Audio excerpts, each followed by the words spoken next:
Melanie Jordan. Τα pronouns μου είναι αυτός και μιλάω αγγλικά και ελληνικά.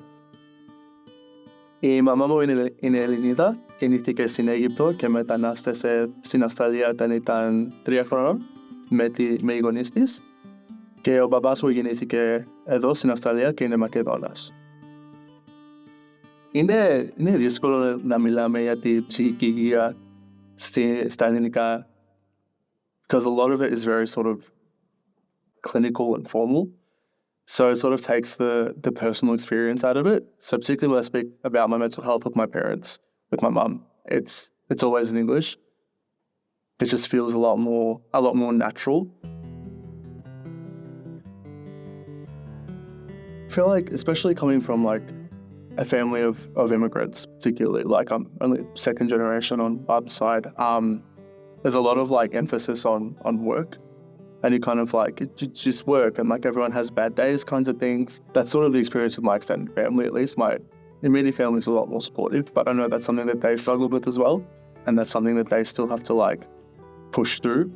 Like I know I've got, these issues, and they're real, and just ignoring them or just working through them isn't going to help. But they're sort of always in the back of your head, like just keep pushing on and you'll get there. Because especially coming from, not particularly affluent backgrounds back overseas. Like my dad was from a little village, and so it's just kind of they sort of like there were real problems. They were real problems. Like we really did it hard over there. We moved here to have an easier life, and it's infinitely easier, so you shouldn't have anything to worry about. So I did finally seek a diagnosis for depression and anxiety, which I got back in 2019 after a couple of episodes of some pretty intense depression.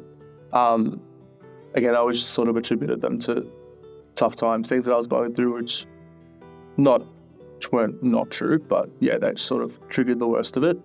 And so I got diagnosed a couple of years ago, and I'm currently looking for a diagnosis for ADHD as well. That's something that's cropped up that are quite bothering me.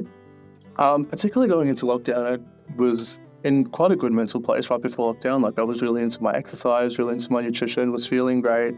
Like life was good. And then all of a sudden everything shut down, but I was still sort of in that rhythm of it. Like I tried to keep exercising every day. I went for walks. I bought a bunch of exercise equipment to use at home, which is now collecting dust. Still tried to eat well. I tried to keep my healthy habits, which thankfully I did for a couple months. And then, as the lockdowns kept getting longer and longer, I just tried to cope with it, deal with, day to day. I was doing well.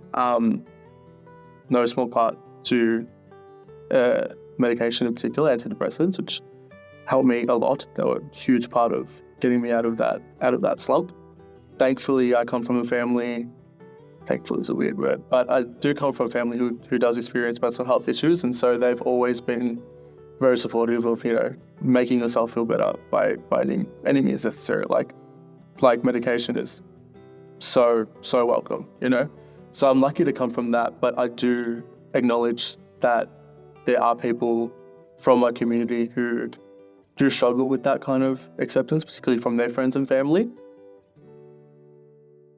So my partner's been a huge help with my mental health. He, has everyone got their own struggles. He's got his own, and he's good at recognizing my tells, I guess. If I'm not feeling well, if I'm not feeling great, which sometimes I don't even realize. We're seeing it, he'll be like, you're right. Is everything okay? So he's good at sort of getting me to open up, and he's got some really good coping strategies, which I often take on board, and he just checks in all the time with me, particularly when I haven't been feeling great, and he's noticed. It's just, I find it easier to open up to him than my parents, not for no real reason, not that they're not supportive, they're super supportive, but I guess talking to them kind of makes me feel, like talking about my struggles, I sort of feel a bit like a kid again.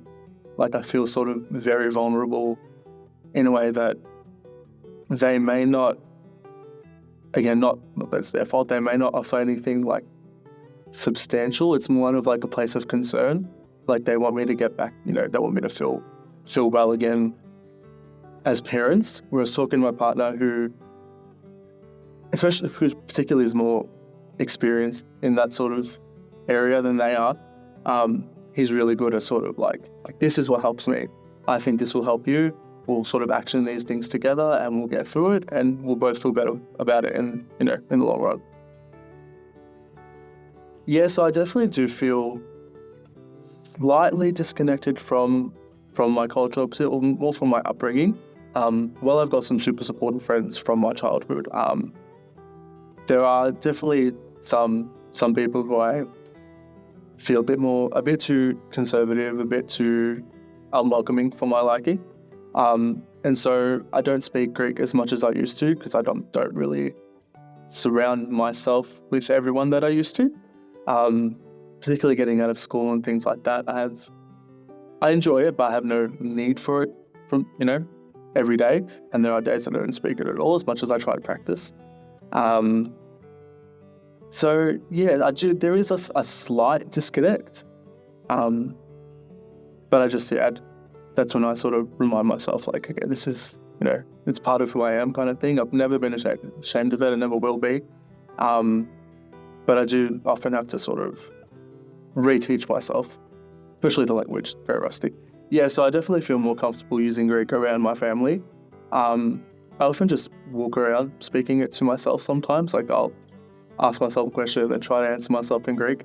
But yeah, at home it's spoken often. Like my mum talks to my grandma, her mum, every day. And so I'm always hearing the conversations. I'm always sort of chiming in from across the room, like answering something. Like I know they're asking a question about me, so I'll answer for them. Yeah, so my relationship with my body has been a roller coaster ever since I was like 12, 13, I guess, especially when I started noticing a lot more like arm hair and chest hair, and I guess developed a lot more body hair a lot sooner than a lot of the other kids at school. So I've always been most times I'm the hairiest person in the room, which I was really self-conscious about as a teenager. I remember when I was 16, I really wanted to shave my legs. Like I had the hairiest legs in my year at least. And I just kept bugging my parents. I'm like, I want to do it. They're like, no, you're not going to do it. Like, just leave them as they are. I'm like, no, I really need to do it. Like, I need to do it. And they're like, all right, like, get out of your system. Here are the clippers. They gave it to me on a specific setting. They're like, you're going to do it on this setting, but be warned, you're not going to like it. It's going to be itchy. I'm like, nah, I'm going to love it. So I went and did it. Looked terrible. Looked awful. Hated the feeling of it. So it's something I'd never do again. But yeah, as I've grown, I've really grown to love my body. Particularly the hair. And yeah, I'm grateful for it in the end. Something I was really self-conscious about as a kid, but now I wouldn't change for anything. My growth, both as a person and as a queer person, the sort of, like, no one's sort of immune to beauty standards, and knowing that people like that now, like, it's definitely affirming, yeah. My partner's a fan, so that helps. My experience of being queer and coming out to my family was super nerve-wracking. I came out to my mum, first of all, who was really supportive, shocked, weirdly. But yeah, she was great about it. I came out to her on a drive home and she asked me all the questions she had and I answered them and they immediately made her feel better. My dad was kind of a different story. Again, he was very supportive, but as he's grown older, got a lot more conservative, and so that was a much more nerve-wracking experience. But he took it so well. Like, again, had questions, like as anyone would, and has really come around to it. Like, so I'm lucky I have supportive people around me.